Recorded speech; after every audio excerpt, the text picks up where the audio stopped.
Lagi-lagi saya berulang kali saya katakan khususnya tentang hati, tentang kolbu, tentang perasaan. Karena semua penyakit fisik asal muasalnya dari hati dulu. Terutama nih saya pesan kepada ibu-ibu nih, karena Anda sukanya batin. Ya, perempuan itu sukanya batin. Kalau Anda nggak suka, bangun komunikasi dengan suami. Jangan diem. Karena semua emosi yang negatif yang ada pada diri kita, dia akan bermanifestasi ke perubahan metabolisme tubuh. Suami nggak suka, Anda nggak suka suami pakai baju merah, bilang sama dia, Mas, aku nggak suka kamu pakai baju merah. Boleh aja. Suami juga hormati dia. Baik, saya tidak akan pakai, ganti pink misalkan. Misalkan, siapa tahu saya suka kan. Suami juga bilang, saya nggak suka kamu pakai baju jelek kayak begitu. Beliin yang bagus, beliin tank top di rumah, beliin baju seksi gitu. Iyalah, daripada mata dia ngelihat sesuatu yang nggak baik di luar, mending lihat istri sendiri. Gitu loh.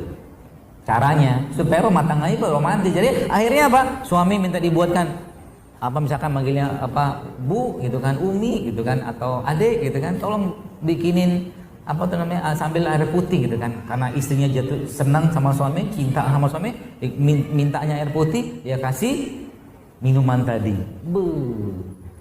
Kunyit tadi tuh loh. Asik kan? Subhanallah kan? Suaminya minta, Bu tolong bikinin kopi, dia bikinin jahe. Kok salah terus? Habis ikut kajian dulu. Emang kenapa kopi? Kopi sehat, tapi jangan pakai gula. Bapak kalau minum kopi yang pakai gula. Ya. Minum kopi kapan diminum? Pagi-pagi. Boleh diminum pagi karena dia bisa menekan rasa lapar. Pagi-pagi jangan banyak makan. Cukup kurma 7 butir. Cukup. Minum wedang tadi, sedikit buah-buahan, selesai. Bertebaran di muka bumi. Gitu. Ya. Atau mungkin tadi bikin alpukat. Bukan kan banyak sekarang lagi musim itu kan. Boleh modal alpukat 1 biji 10.000, 5.000 lah cukup. Kasih madu sedikit atau kasih gula aren sedikit, makan. Hidup sehat judulnya kan. Ibunya tanya, Masya Allah, Mas sekarang sehat banget. Iya, ibu habis ikut kajian. Habis ngomong gitu, Mama tolong panggilin bubur ayam depan. Nah gitu. Aja. Gitu ya. Nah saya mau tanya, ini kuis-kuis dulu lah sebelum kita lanjutkan. Kira-kira menurut Bapak Ibu, soto itu sehat nggak? Ini kita bukan buat jelek-jelekin, karena saya makan soto juga. Tapi kalau saya makan soto, biasanya nggak pakai nasi. Gitu. Jadi akhirnya muncul peluang. Peluang apa? Peluang bikin makanan sehat. Soto itu sehat sebenarnya. Kuahnya ya. Terutama ibu-ibu yang bikin kuahnya itu, coba kuahnya jangan pakai minyak sawit. Kuahnya pakai minyak kelapa. Bisa. Atau kalau enggak jangan pakai minyak sekalian kuahnya.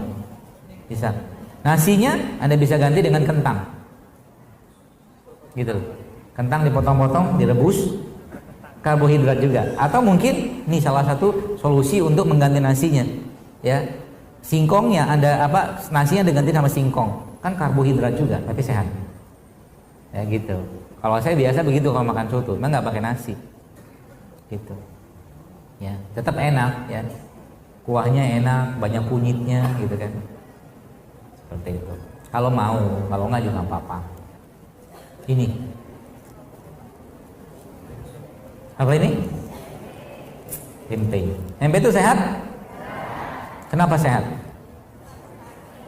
Lihat pisaunya. Tempe sehat karena dalam tempe ada bakteri. Ya. Jadi tempe itu sehat karena dalam tempe ada bakteri. Yang kita kenal dengan probiotik itu. Kan produk fermentasi itu namanya probiotik. Sehat, insya Allah sehat. Sayang tempe ini tidak dapat label sebagai makanan tersehat di dunia. Yang dapat label sebagai makanan tersehat di dunia namanya apa? Kimchi. Kimchi itu makanan Korea, fermentasi itu dari lobak itu. Ya. Kalau kita orang Indonesia bro sekalian, makan tempe ini betul-betul kita kembalikan ke fungsi tempe sebagai probiotik. Subhanallah ya. Banyak sekali yang kita bisa dapatkan dari tempe ini. Dengan cara apa? Makan tempe langsung. Jangan digoreng. Udah pernah belum? Ini saya ajarin caranya.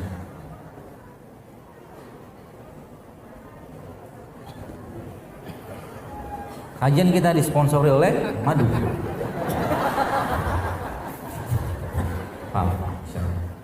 Nih contohnya.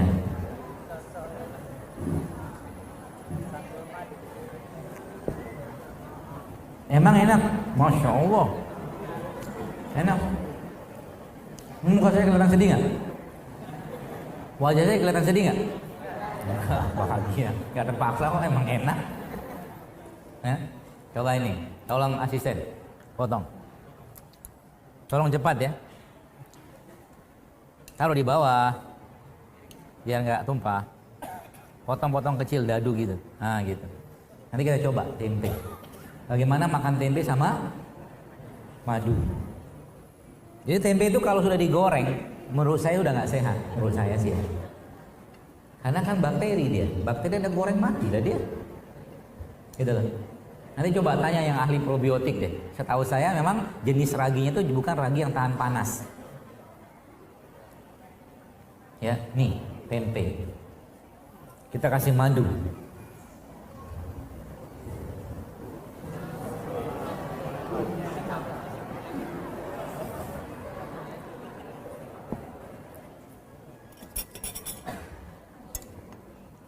Aduk lah.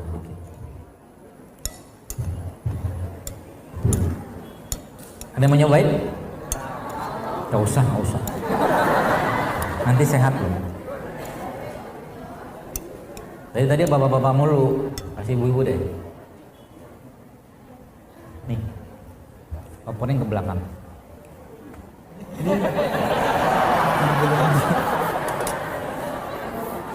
Pintar mengambil peluang. Ada air panas tadi?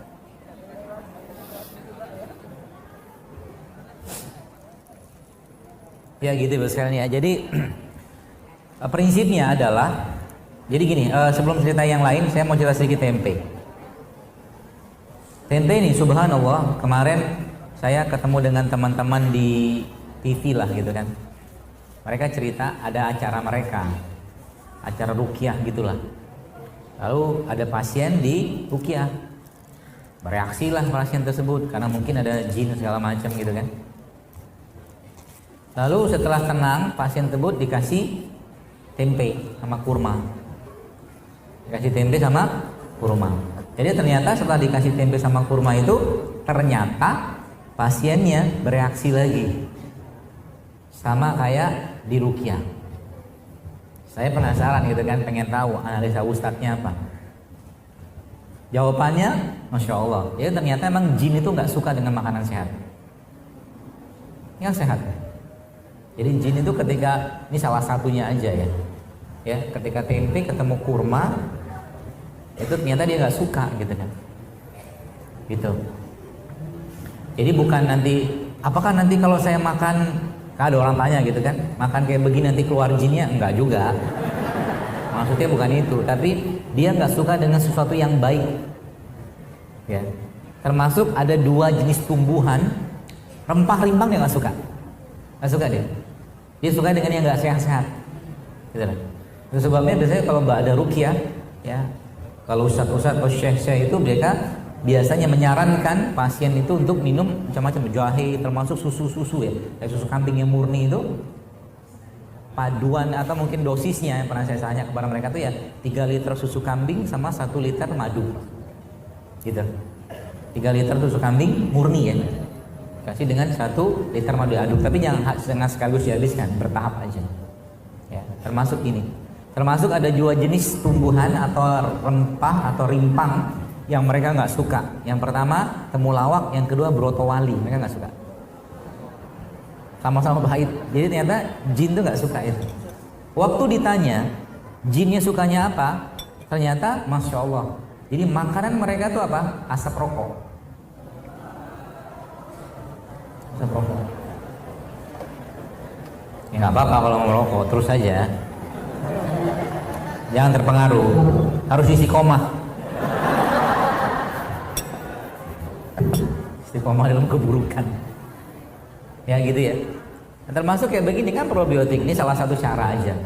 Ya, saya mengajarkan supaya Bapak Ibu ke depan tuh punya ide-ide kreatif untuk bikin masakan atau makanan sehat gitu loh. Ingat ya, semakin tidak banyak santan tuh sehat nggak sehat kalau dipanaskan. Jadi kalau Anda pengen, saya belum tahu nih, besok tuh insya Allah diizin Allah terbang ke Padang, mau bikin kajian di sana. Bingung saya mau ngomong apa. Sampai detik ini tuh saya masih muter gitu. Apa nih kira-kira mensubstitusi gitu. Makanan sehat, rumah makan Padang sehat gitu kan. Karena emang orang Padang dari zaman dulu makan nasi Padang kan gitu. Jadi saya bilang tadi kan, orang kita zaman dulu makan nasi Padang, sini makan nasi warteg segala macam gitu lah, atau orang rames namanya. Masalah beda di kebiasaan. Ya mereka habis makan nasi Padangnya dibakar kalorinya, gitu loh.